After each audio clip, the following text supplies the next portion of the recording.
trust Vival sebagai jungler. Alright. Ini dia ban and pick untuk Grand Final Best of 5 Series. Di game yang kedua, di mana kembali kita saksikan tidak ada lagi Joy untuk game yang kedua. Disusul dengan adanya blue banning again and again coming from Bigetron era. Ini sampai geter-geter gitu kamera tuh kita lihat. Kasih dulu 1 poin mas sebelum dibikin 3-1 kelas. Baru 1-0 slow 3-2 kelas. GPX juara ingat Wangka. Waduh. Ini dia nih. Gue juga demen banget emang goreng-gorengan di ladies ya. Seru ya. Goreng-goreng dulu bang sore-sore ya. Karena itu yang bikin seru tuh nggak? Iya itu yang bikin fansnya jadi di situ. pengen nonton langsung. Karena orang kalau nonton di rumah mungkin minusnya adalah tidak memiliki euforia kayak teriakan kayak gini. Betul, Bener nggak Bu? Betul. Adrenalin nggak dapat ya? Adrenalin rushnya nggak ada ya. Jadi Oke, tapi guys. akhirnya kita melihat Kaja di ban sendiri ternyata oleh GPX. Jadi mereka tidak ada keinginan untuk menggunakan Kaja karena memang fokusnya mungkin lebih ke arah untuk mendapatkan Valentina atau bahkan Kari. If tetap menjadi salah satu prioritas yang untuk ditutup. One juga ditutup. Kita tahu gimana Cincau akan terbang melayang ke udara dan tidak bisa dibendung. Dan mereka membuka 1 Kari. Again. Dan Kaja sudah menjadi salah satu band ketika di first pick. Itu pertanyaan nggak sih, Pung? Atau mungkin mereka akan bermain dengan gameplay lainnya? Mereka bisa pakai yang lain ya selain dari Kaja ya. Karena kalau memang mereka mau first pick atau mereka first pick ke Kajanya dan ada Karinya, Kari bisa jatuh ke tangan lawan juga. Dan terkadang kalau kita main di late game-nya kan berarti tergantung roamernya juga. Apa memang presisi itu bisa menangkap. Tapi Hilda dan juga Brody ini menutup pergerakan penggunaan assassin. Yes, secara tidak langsung. Walaupun Hildanya akan tercounter di arah metode late game untuk seorang Kari. Tapi dia gimana caranya, Karamelnya nggak dikasih main. Karamelnya akan dipaksakan untuk mendapatkan satu hero jungler tanker. Dibandingkan kayak, oh lo mau coba-coba main assassin, lo mau coba-coba untuk main Hayabusa sekarang. Atau gini, ada satu lagi. Hildanya diambil untuk penggunaan assassin buat Bigetron era. Bisa sih, cuma kayaknya lebih ke arah roamer gak sih? Ya Hildanya buat amanin aja. Dia bisa pakai link buat tangkap Karinya, bisa pakai Hayabusa, iya kan? Hayabusa lepas loh. Oke. Hayabusa possible, tapi lawannya adalah Martis. Ya bisa aku bilang memang tidak terlalu menang catch up. Tapi gimana caranya permainan Hayabusa untuk tidak head to head secara langsung? Jadi mereka hanya bermainin tipikal Vival juga sih. Iya mainin stacknya, memang mainin stacknya. Kalau ketemu sama Martis kayak gitu tuh mainin stacknya, poking damage, nggak bukan head to head langsung. Itu akan berat. Karena kita bilang Mortal Coil-nya ini akan membantu seorang Hayabusa ini sulit untuk menggunakan shadow kill-nya. Karena di channeling. Iya betul. Possible banget. Tapi Xavier dulu yang diamankan. Lagi ya. Seberang udah gak pakai jungler. Dan sekarang tutup aja Hayabusanya. Kalau emang gak mau. Ya tapi ya kalau seperti ini ya. Kembali lagi. Hildanya mungkin bisa ditaruh sebagai XP laner ya kan. Bisa diubah masih cukup flex. Masyanya sekarang juga sudah di ban. Dan ya melihat adanya Martis, Akai, Fredrin ini masih tetap ada. Meskipun memang dua hero tersebut lebih safe untuk menggunakan Akai kalau kita melihat ada Kari. Kari yang bisa nge-meltdown Fredrin bahaya banget. Kari ya sih salah satu hero yang bisa masukkan di belakang. Tapi kita lihat tadi di game yang pertama ya, dengan adanya Fredrin yang diamankan masih bisa bertahan untuk dari sisi Fredrin. Tapi Link sudah di denial pick, tidak boleh ada Link di tangan Vival yang memang sebenarnya possible banget untuk mengancam nyawa dari dua hero penting ya, which is Kari dan juga Faramis untuk GPX Basrangs. Dan last banning dari teman-teman Bigetron era. Belum terlihat adanya roamer sih, walaupun Faramis nih bisa diamankan ke area roamer, tapi tipikal Tal tuh tipikalnya coverage banget. Dan GPX ini kayaknya Funi yang akan pakai. Ya ada Lapu juga masih terbebas. Funi kalau menurut aku Funi. Kenapa aku bilang Funi? Iya. Kayak based on game tadi, Funi tuh kayaknya emang dipakai untuk fase bermain di mid lane dengan Faramisnya. Covernya bagus banget. Dan lihat, mereka tidak mau ada satu buah surprise. Lo tutup Kaja gue tutup Franco lo. Gue gak bakal kasih surprise sama sekali di game kali ini. Oke, tanpa ada surprise seperti ini. Bene juga di Veno ditutup semua. Lapu sih. Ya Lapu. Soalnya apa? Masih ada. Kenapa aku bilang Lapu? Lapu itu menyelesaikan card altar dengan cepat. Card altar dibuka cuma untuk channeling atau cuma buat nunggu sesuatu dan langsung bisa diselesaikan. Cepat ya, kalau Demat Gravel's Fighter-nya memang masuk.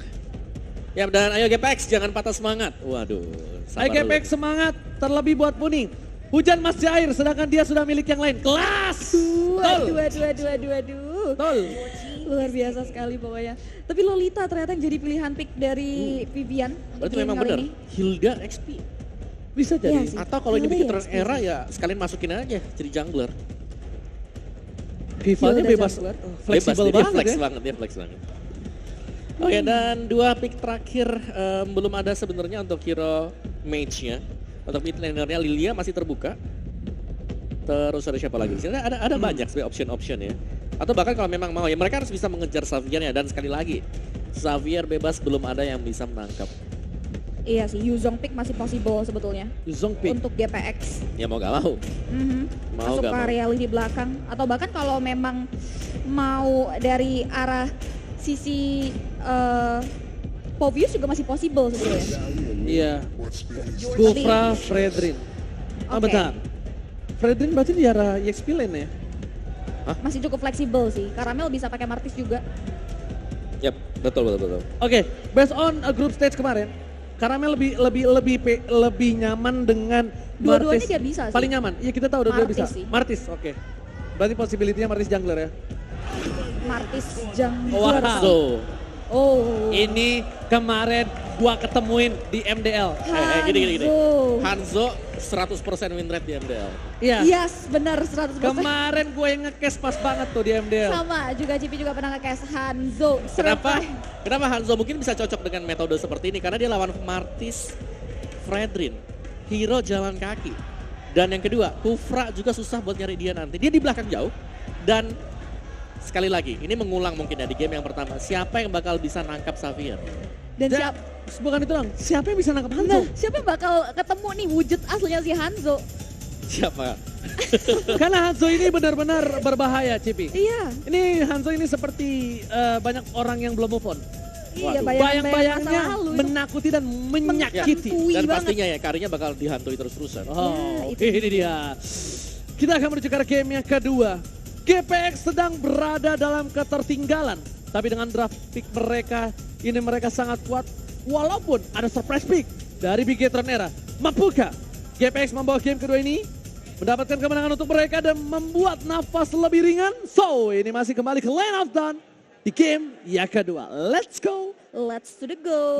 Mari kita lihat. Mari kita lihat di mana, Karamel dengan Martisnya. Kita akan lihat juga Vival yang menggunakan Hanzo untuk game yang kedua kali ini. Di mana dari area sisi top lane pertikaian antara Hilda dan juga LW yang menggunakan Fredrin akan menjadi Infinity War.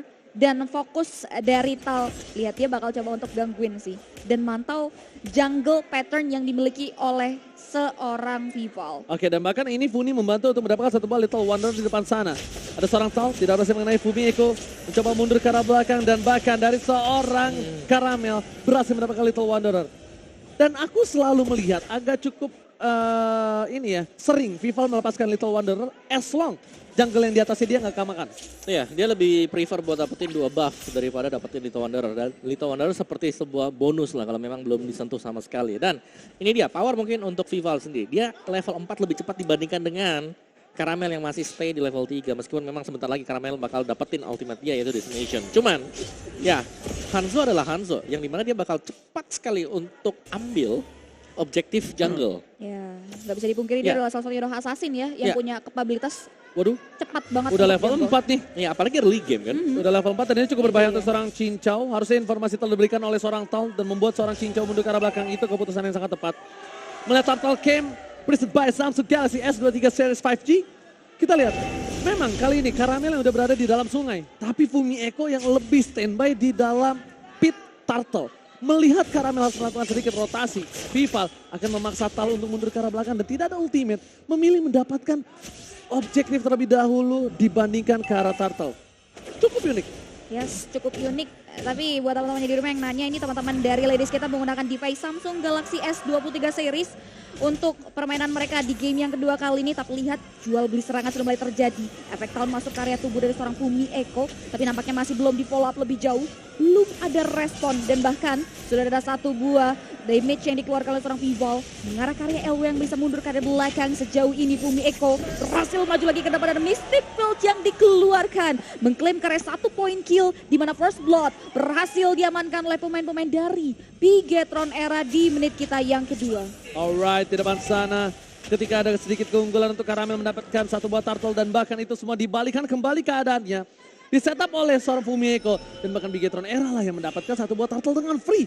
No contest, tidak ada apapun di sana dari tim Gapex Basreng yang mendekati seorang Vival Pengawa. Ya, dan bahkan sebenarnya untuk turtle sendiri ini cukup sulit kalau memang ada Hanzo di sana. Jadi mereka butuh untuk nge-zoning out dulu, untuk nge-clearkan area dari turtle-nya sebelum mereka bisa mendapatkan turtle yang pertama. Oke, all in terhadap seorang Chell. Mencoba dibantu, Chell ke arah belakang, masih bisa bertahan. Tampaknya Chell tidak terpick up. Chell still survive in the bottom lane, oh my god.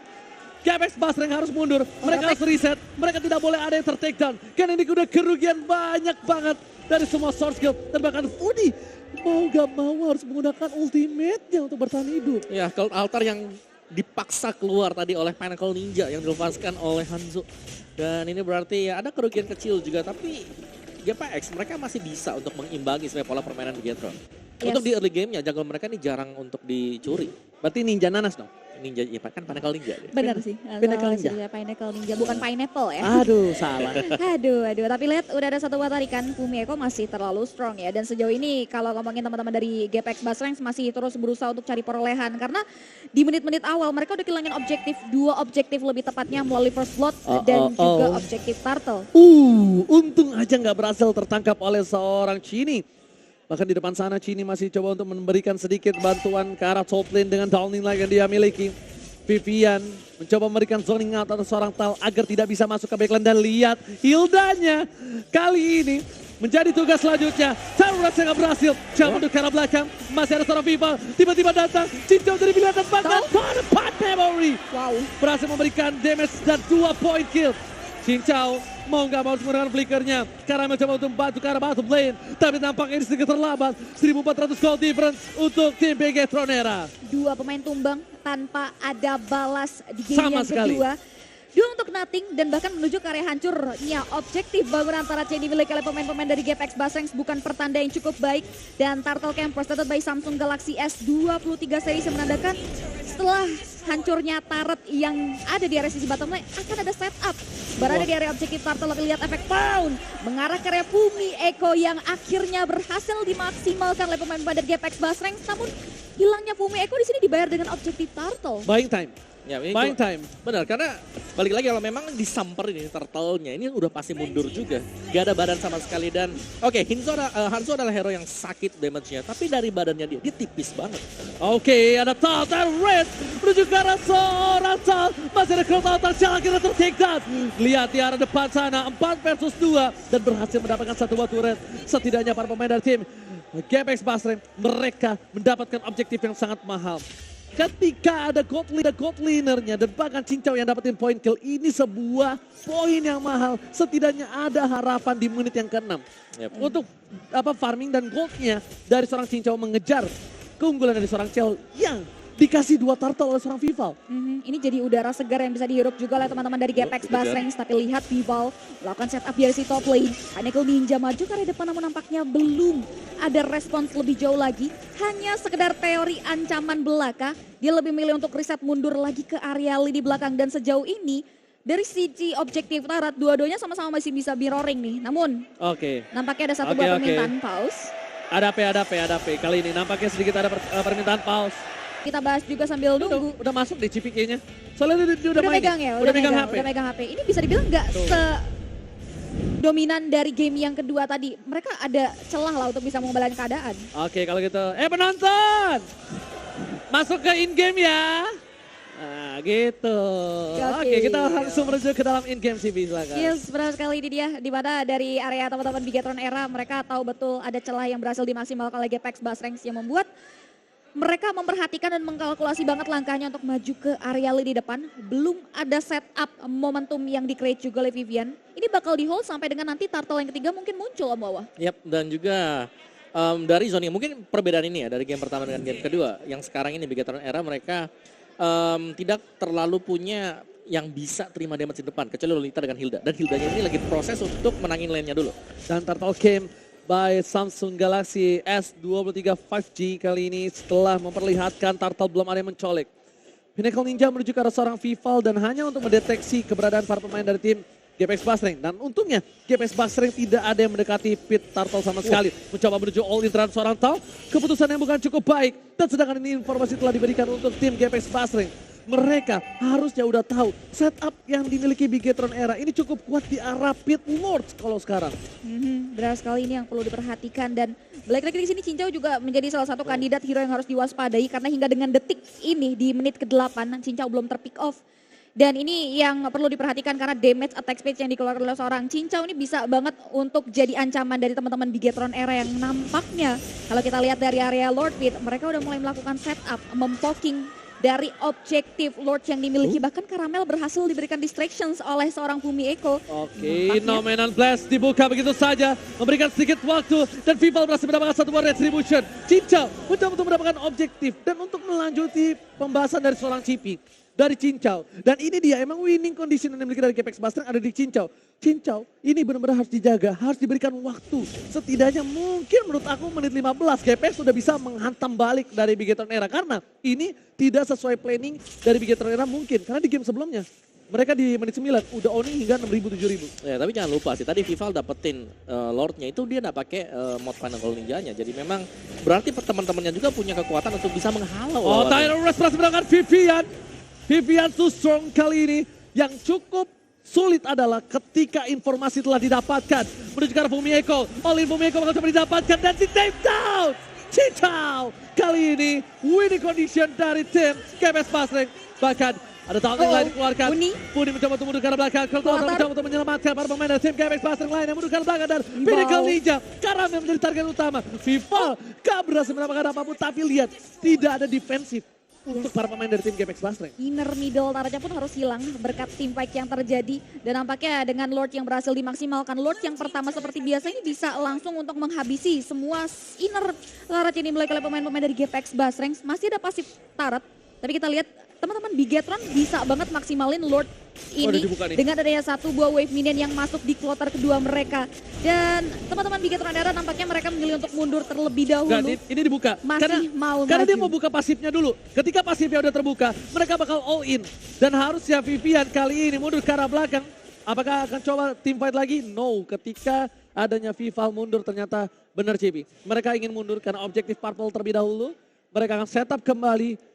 Yang sudah bisa dipastikan adalah base turret pasifnya udah pecah. Ya, tapi sekali lagi, ini Cininya memang bebas ya dari belakang. Ya. Mystic Field-nya yang seakan-akan selalu bisa menghalau pemain GPX. Ketika hero melee mereka coba untuk mendekat menangkap pemain-pemain Bigetron Era. Wow. Itu Dan dia bahkan sih. Chell bisa di all in sebenarnya. Kalau misalnya Tal berhasil mendapatkan Tyro Rage terhadap seorang Chell. Tapi beberapa kali Tyro Rage yang didapatkan terhadap seorang Chell. Hanya cuma ada satu poin yang didapatkan. Semua Dewi Fortuna berada di tangan Chell. Itu kayak seperti Sinoa di game sebelumnya. Yep. Vival. Full damage item. Ini adalah item attack speed juga. Corrosion, Demon Hunter, tadi Golden Staff sudah selesai. Itu yang dibutuhkan oleh seorang Hanzo. Hanzo, ya benar. Jadi Ini ya, hero setebal apapun juga, ini bisa tumbang loh dengan item ini. Betul sekali. Iya sih, ditambah lagi di sini Fredrin dan juga Martis ya menjadi salah satu hero badan yang dimiliki oleh teman-teman GPX Basreng yang bisa banget di meltdown. Sedangkan dua hero penting lini belakang dari GPX Basreng butuh banget perlindungan dan ini yang harus perlu diperhatikan karena terlihat udah ada satu Pinnacle Ninja yang mulai mengikis tubuh dari seorang Tal. Seorang diri Vival berhasil menggerus HP yang dimiliki oleh seorang Tal dan Lord Camp presented by Samsung Galaxy S23 series. Lord yang kedua sudah mulai hadir. Mampukah GPX Basreng untuk maksain kontes karena sejauh ini belum ada setup commit juga yang coba untuk diterapkan, mengingat Vival bakal nempatin posisi wujud aslinya di tempat yang aman terlebih dahulu. Harusnya sih kalau dari tim Bigetron Era kali ini dia juga nggak boleh terlalu buka terburu-buru ya. Di menit yang ke-12 beberapa player dari tim GPX Basreng, Cincau salah satunya, udah punya power untuk bisa numbangin Fumieko yang ke arah backline. Yang kedua, Vival. Ini seperti kata Om Wawa, dia akan pakai mode Pinnacle Ninjanya atau tidak? Kalau tidak, berarti dia akan coba di all in. Sini akan didapatkan. Cincau mundur ke arah belakang, Blinker masih diselamatkan. Apakah Vivian ter-take down? Kali ini masih selamat. Dibalikan kembali kanan dan bahkan ter-comeback. Setup dari Fumieko yang membalaskan keadaan atas seorang Vivian. Cincau Dan Tal ditukar Vivian, totally worth it. Yap, Dua yap. untuk satu. Oh, oke Dua sabar, tenang, untuk tenang. satu. Sabar. Dari Di depan itu tadi, ada Fumieko. ada Hilda. Oke, kalau ada kita, Lolita. penonton, masuk in game ya. Let's go, kita balik lagi setelah ada sedikit technical issue, tapi kali ini di mana goal difference-nya makin terpaut lebih jauh. 6.100 Opongo dan juga CB. Yes, 6.100 dan bahkan Lord yang kedua juga sudah mulai berjalan yang dimiliki oleh teman-teman dari Bigetron era. Lord yang pertama aja bisa dimaksimalkan ke area 3 inner Tara sekaligus. Ini Gapex Basreng harus udah mulai aware terhadap setup tim fight. Ditambah lagi di sini Bigetron era sedang leading dari segi network. Gak menutup kemungkinan untuk nantinya mereka bisa langsung hajar masuk ke area pertahanan yang dimiliki oleh Gapex Basreng karena mereka sudah mulai mempersiapkan diri untuk menghadang Lord yang dimana nih Lord akan automatically jump in ke area base turret yang ada di area sisi top lane. Oke, best suara, tapi lihat ke arah belakang sana, Fudi bahkan harus flicker. Bakal langsung menggunakan totalnya. Informasi telah diberikan, mencoba untuk fokus ke arah base-nya. Jadi tidak terperangkap. Fumieko hanya menjadi distraction saat berhasil dapatkan 1 poin atas seorang Fumieko. Tapi lihat, mereka mendapatkan Freddy. Double kill. Looking for triple kill. Dan bakal Cell fokus ke arah base-nya. Para pemain dari Bigetron Era berhasil mendapatkan game yang kedua. Triple kill bahkan berhasil diamankan oleh seorang Chell sebelum menutup kemenangan di game yang kedua di mana lagi-lagi di Best of 5 Series 2 game berhasil diamankan oleh pemain-pemain dari Bigetron Era. 3 game selanjutnya adalah satu penentuan buat Gapex Basreng bisa break the code Ya, di bahkan pertemuan ke-11 mereka. hampir savage kalau seorang Cell di beberapa waktu lalu digagalin sini, sekarang hampir maniak. Gak ada yang gagalin, memang waktunya gak cukup Cibi. Ya, Ya tapi ya sekali lagi sih dengan second pick yang dimainkan Hanzo last pick ini menurutku ya cukup mengejutkan. Dan bahkan lebih mengejutkan lagi dipakai lawan GPX tadi. Karena GPX mereka gak punya jawaban juga untuk Hanzo-nya. Iya. Gak ada yang bisa nangkep. Kalau memang fokus ke Xavier, Hanzo-nya lepas, fokus ke Hanzo ya itu cuma bayangan. yap. Ditambah lagi ini kalau kita bisa lihat balik lagi di game yang kedua teman-teman Gapex entah kenapa ya menurutku dia nggak punya satu hero yang bisa melakukan clearing dengan sangat cepat sih. Dan Puni berkali-kali berhasil dihentikan posisinya dengan adanya Pinnacle Ninja yang dikeluarkan oleh seorang Vival di game kita yang kedua. Dan kita langsung lihat untuk item build-nya di mana tadi sudah kalian lihat ya Vival dengan Hanzo-nya dia pakai Magic Shoes jadi mempercepat cooldown dari semua source skill-nya dan ada Malefic Roar untuk item keempat dia setelah 3 item attack speed. Dan juga Xavier yang sekali lagi tanpa terpick off satu kali pun juga. Cini, Clock of Destiny, Lightning, Enchanted dan sudah punya Divine Glaive. Sedangkan GPX Basreng mengandalkan Cincau, yes mungkin bisa. Tapi Cincau harus bisa menjaga jarak, positioning, dan dimana itu yang tidak dipunyai oleh dia kali ini. Yes, ditambah lagi kalau ngomongin Xavier ya persis sama dengan game yang kedua nggak ada yang bisa nyentuh dan ada lagi satu hero yang benar-benar pre-positioning yaitu Vival yang wujud aslinya sendiri nggak bisa disentuh dengan item yang sudah mumpuni poking karya beberapa hero penting dari Gapex Basreng dan itu yang jadi salah satu permasalahan penting yang harus bisa di-solving oleh Gapex Basreng di game yang ketiga karena performanya sebetulnya nyaris sama dengan game yang sebelumnya dan ini ada dari sisi post gamenya juga grand final kita di mana Rich Guy dan The Carry berhasil diamankan oleh dua sinergi kakak adik kita dan Forgotten One Romer yang selalu bisa memberikan coverage dari Lolita yang diamankan oleh Vivian dengan 7 total assist di game kita yang kedua. Wow, oke. Tampak juga bahwa memang Cini ya sekali lagi dia carry. Dia pemberi damage terbesar dengan Mystic Field, Dawning Light-nya, Infinite Extension juga. Fumieko sekarang, peran dia adalah sebagai baiter. Sebagai hero yang selalu bisa menjadi garis terdepan sekaligus memancing penggunaan dari source skill. Dan terkadang memang untuk Tal sendiri, ini susah buat bisa narik targetnya. Tyrant Revenge setupnya ini mau ke arah yang mana? Karena Chell pasti nggak kelihatan. Vival udah jelas. Target terdekat dia antara Fumieko atau Vivian. Ini dia, dua hero yang memang ya kalau Tyrant Revenge mengarah ke sana, otomatis positioning dari Tal terbuka. Tyrant Revenge mungkin bisa dapetin satu, tapi Pinnacle Ninja bakal masuk di posisi yang nggak bakal bisa diduga sama sekali. Apalagi Pinnacle Ninja bisa tembus dinding. Iya itu dia yang bisa dimaksimalkan banget oleh seorang Vival. Tapi MVP presented by Samsung Galaxy S23 Series 5G berhasil diamankan oleh Cini dengan match kill participation 88,9% dan tidak terpick off. Menjadi salah satu kunci juga buat Cini bisa survive dan kasih kontribusi damage di area di belakang untuk pemain-pemain dari Bigetron Era.